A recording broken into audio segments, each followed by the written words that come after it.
Who can share a story? Silence is not an absence. It is a physical, heavy weight. In this cathedral of noise, every pencil scratch is a chisel on stone. Emma sits, a small, lonely silhouette against the gothic grain of her chair.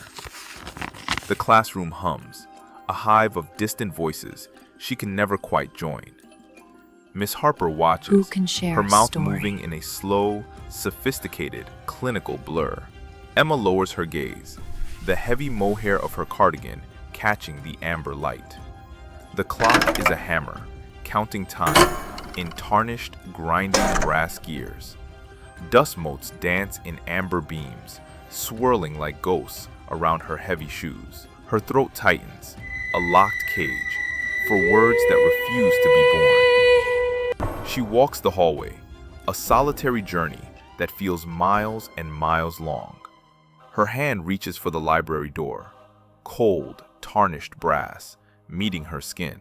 Under the glass dome, the world of shadows finally turns to liquid gold. She opens her notebook. The organic paper has a heavy, ancient scent. In her mind, she is an adventurer, sailing through vast emerald seas. Her eye reflects the dream, a glowing, magical forest of hidden truth. Rain taps on the glass, a rhythmic sapphire pulse against the darkening sky. Then, a flash of ruby red enters the corner of the frame. Lily appears, Hi. her emerald eyes sparkling with an unearned, radiant joy. A gold leaf pencil is returned, the simple physics of kindness, on mahogany. Emma's lips part into a tiny, shaky, mohair-soft, beautiful smile. Two sets of footsteps now, echoing together down the long school hall. From 2 rows away, Lily waves, a silent bridge across the void. Emma's eye is steady now, the pupil no longer dilated with fear. The great oak tree whispers, emerald leaves fluttering like shared secrets.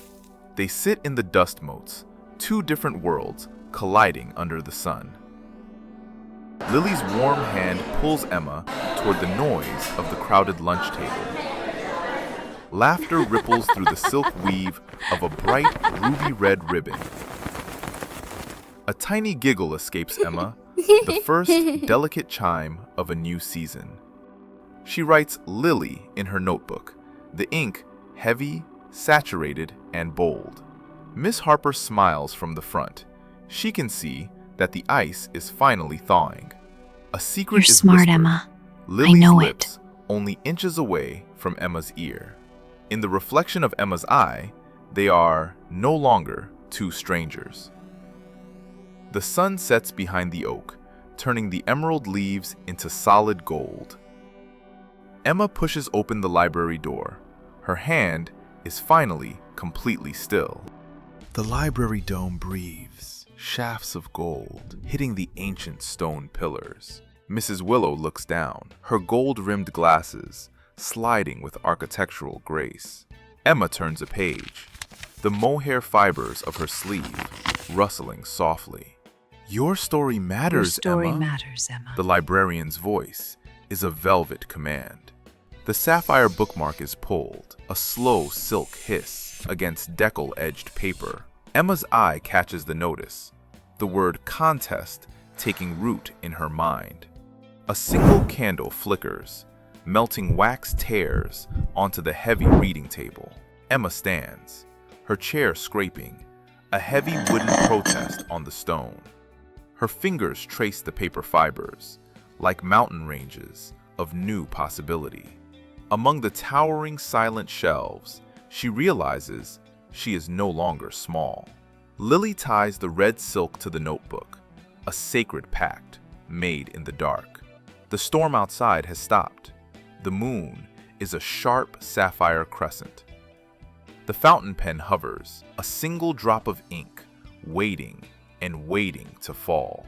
Whiskers the cat purrs, gold-lit fur, vibrating with the weight of the secret. The candle flame dances, reflected perfectly in a steady amber iris. Her father's weathered hand Speak even if you tremble. rests on the pale blue wool of her shoulder. She clutches her notebook. Her breath is sharp, focused, and grounded. Her father's kind eyes crinkle, showing the grit of a life well lived. The auditorium is a vast void, rows of chairs stretching into the shadows. The ruby-red curtains are heavy. They feel like they have their own gravity.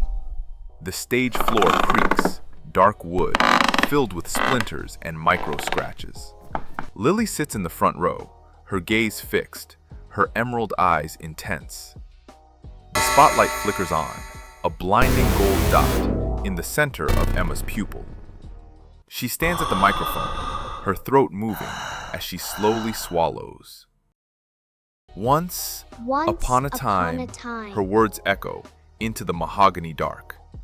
Her voice causes the gold tassels to vibrate with a strange new resonance. The audience is frozen. The texture of their silence is finally sacred. She realized her voice was a butterfly. Emma's lips are finally steady. The spotlight blooms, filling her amber iris with liquid, radiant gold. A gold leaf fleck on the floor lifts as the resonance of her voice grows. Thunderous, muffled applause. It sounds like a heavy, warm waterfall. A single tear on her father's cheek, high-fashion grit, and unconditional love. Backstage, Lily's hand finds Emma's, emerald velvet pressed against mohair. The library dome at night, a solitary cello note marks the journey's end. The town square wakes, mist rolling over the stone, like heavy, white silk. Emma walks with grace, her pale blue cardigan catching the light of dawn. Her hand is steady now as she touches the community poetry flyer. The poet woman watches. It's about sharing, not perfection. Her green scarf rippling softly in the wind. Emma writes her story, the nib scratching, a heavy, bold, and certain truth. A circle of chairs, fairy lights reflecting off the dark wood pillars. I will never hide it again. I will never hide it again. Her chin is tilted toward the stars. Her eye reflects the circle, a new community, born of quiet whispers. The notebook rests on the table. A younger student reaches out, I want to be brave like you. touching the leather with a spark of hope. The seasons shift, gold to sapphire, sapphire to emerald green. Emma laughs, a real, textured, human sound that fills the entire room. Her name is in the byline, ink on paper, permanent and proud. She sits in her A Gothic voice chair does not have to be the loudest to be the strongest. with psychological ambition. Her eye reflects the horizon, wide, open, and no longer afraid. The notebook finds its home, a heavy, satisfying thud on the library shelf. Once a voice is found, it can never, ever be silenced.